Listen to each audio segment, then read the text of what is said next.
it's Hannah the Artisan Duck. I am back with another polymer clay tutorial today to make these butterfly pendants with a little bit of shimmer. You can't quite see it, but there's a little bit of shine to them.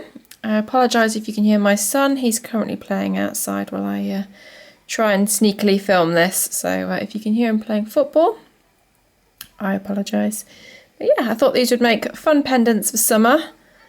And that's actually quite a simple project too, so that's quite cool. So I've got my clay already rolled out and sorted out. These ones were made with perfect pearls, like mica powder, but I thought for the sakes of today's tutorial I would use just metallic clay, although I have got the tutorial for this in my blog, which I'll link in the description below. So to start with, I've got Fimo clay, and this one is the bronze, and this will be my base sheet. So I've rolled this one out in a number 1, which is the thickest setting on my machine, and then I've also got rolled out to a number 6, the same bronze again. I've then got the Fimo gold and Fimo rose gold. I've also got some butterfly cutters as well. So what I'm going to do is I'm going to decide which cutter I want to use, and zoom you in for a second. Alright, so the first thing we're going to do is take the butterfly cutter and I'm going to pop it on the bronze. I'm not going to push it really heavily, just gently do it, so when you lift it up you can just see an outline of the wings and the actual butterfly. We'll cut through it eventually at the end, but you just for now want to see roughly where that butterfly outline is. I'm going to put that one to the side. Then on these shapes I'm going to cut little sort of long triangle shapes. Get the fluff off my clay. So I'll just start and you can see what I'm doing.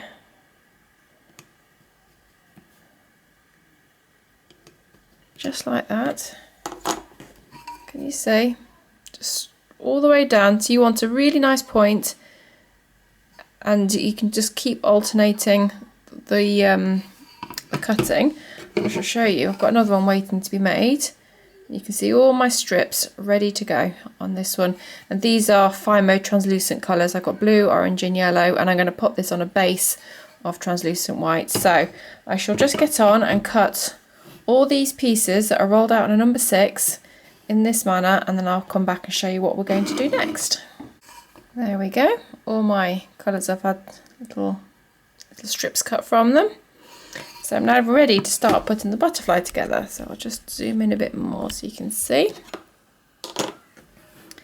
Right, so I'm going to start with the colour. I'll just go for the gold, just because. And I'm going to start in the middle so I can see where the butterfly wing just dips in there. And I'm going to position the point of my triangle there, and the widest bit's going to work out towards the outer part. And I just start in the middle because it's just easier.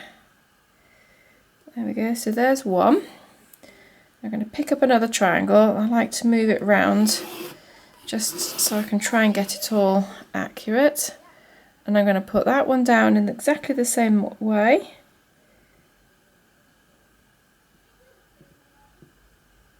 And try and match it as much as possible with the one on the other side. There we go. If it goes a little bit wibbly, you can just use your blade.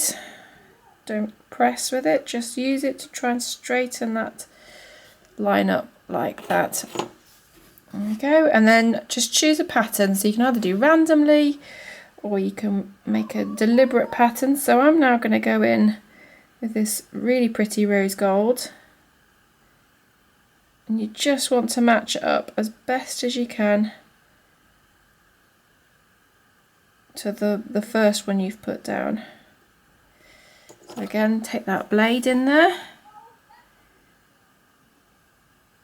and try your best to straighten it up.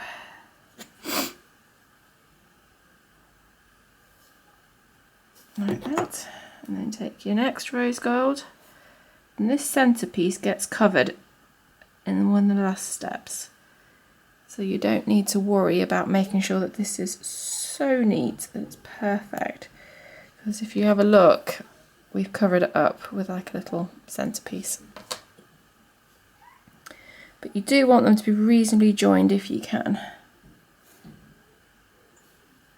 There we go. And then I'm going to go up with my copper.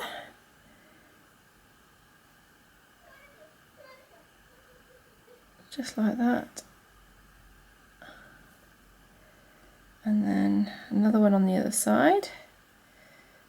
And I haven't cut them all exactly the same width. I didn't worry about that. Just when I'm picking them up, just try and make sure that they're roughly the same.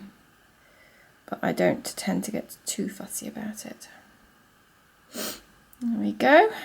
And you just keep working your way up and work your way down. So I'll start going down here just for to balance it out. So I'm going to do a rose gold here.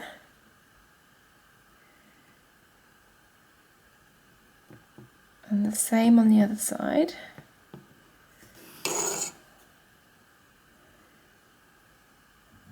There you go. And just carry on working your way all the way down until you've filled all the spaces. So I'll be back in a minute once I've done all that. Right, there we go, it's pretty much all done. It's a lot of clay at the minute. It looks an awful lot, but it'll all sort itself out in a minute. Right, so if you've got your acrylic roller, just make sure it's clean. Just don't roll over it if you haven't checked your roller, because you'll end up squashing something on your butterfly that you really don't want on there. So just making sure mine is clean. So gently, I'm going to roll over my butterfly, and we just want to start merging those layers, just making them stick down, making sure the spaces in between them is less obvious. I'm going to turn it around this way now and roll this way. I'm not pressing that hard. It's hard enough to squash them down, but I'm not really pushing to flatten it. There we go. So it looks like, and you can start to see that shimmer on those pearl metallic clays popping out. So the next thing we need to do is neaten up the centre section of the body. So I think I'm going to use bronze in the middle. I'm going to just get some of my strips that are left and roll them up. And I'm going to roll these through my pasta machine on a number 6. I'll get a little bit more just so I've got enough to work with. On a number 6 again, just so we've got a little bit to work with. I'll be back in a sec. There we go, can you see that? So that's just at a number 6, and I'm going to take the cutter that I plan to use on the main piece and cut down like that. And take away the excess. This looks a bit weird for a minute, bear with me. Right, so now I'm going to get my flexible blade, and I'm going to cut, let me just move these out of the way. I'm going to cut sort of where the indent of the butterfly body is. So I'm going to cut from there down to there, just where the wing meets the body, and there down to there. And I'm going to arc my blade as I do it, just to try and get sort of a roundish body shape, just like that.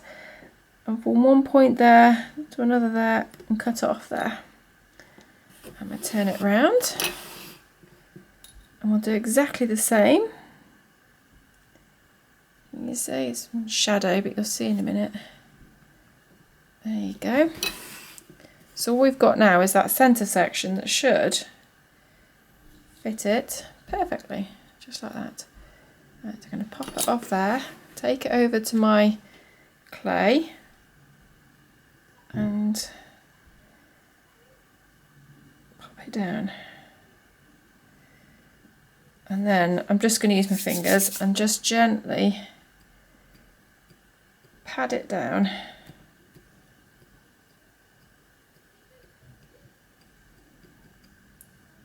There you go, and that centerpiece now looks quite neat. You can smooth the clay down any which way. Just get it exactly as you want it. Right, the next step from here is simple. You're going to take your cutter, match up the centre body of the butterfly. You can see what I've done there. So the peaks are lined up with the centre body, and you can see that there's no gaps around the wings. And all we're going to do from here is press down and cut. Make sure it's nice and firm, so it's a nice clean cut. Lift that up, and then you can take the rest of this off. I love the leftover bit. It looks, it's almost like a lion's mane. It's pretty cool, and that's wicked. And there is our butterfly. So you can scoop it up and just neaten up the edges from your cut shape. There's always a little bit just around here. It needs a little bit of help to neaten it up. You can usually just drag your finger over just to neaten those off, and you can sand those off when it's been in the oven, and just before you varnish it. But we'll get the worst of it off now.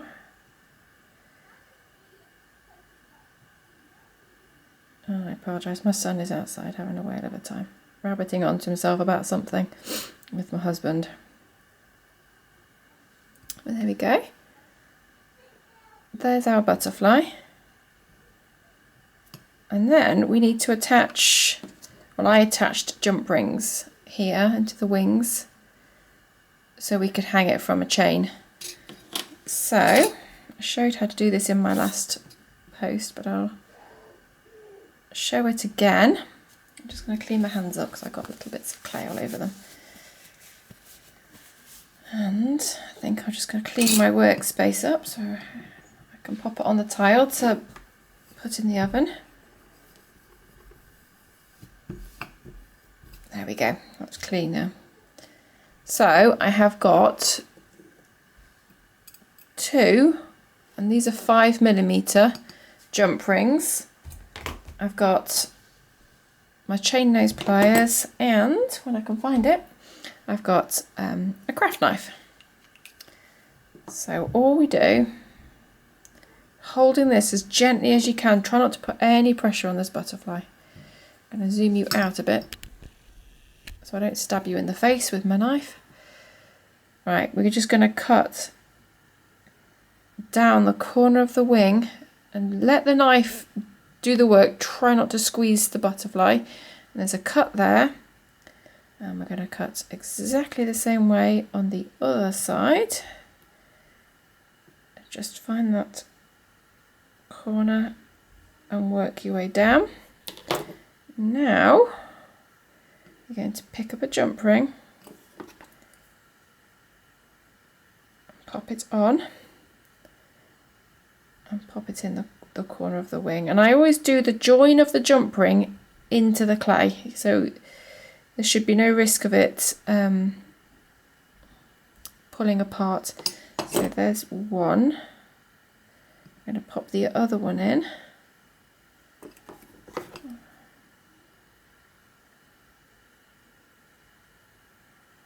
Like so. And before you squeeze it shut, just check that you're pleased with the balance of them. So I think that this one could come around here a little bit. You obviously need to leave enough of the jump ring sticking out because you're going to attach another jump ring on there eventually with a chain. I think that looks quite good. So I'll pop that on the tile. Now just really carefully, you don't want to press so hard that you distort it. Just press the corner of that wing back down against the surface. Continue checking. You can pick it up, you can check if there's a big gap still. Don't know if you can see that. It's pretty much closed up, but I will press a little bit more just to make sure. Let's see if I can get that up now and show you.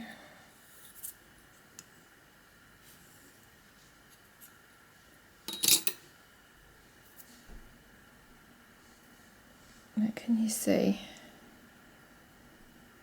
It's pretty much closed up now. There should be no trouble with that coming out once it's baked in the oven.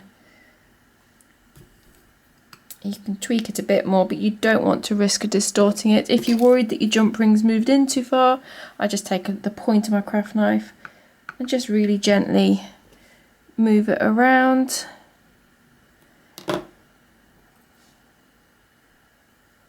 Just tweak it until you're happy, but I think that looks pretty good.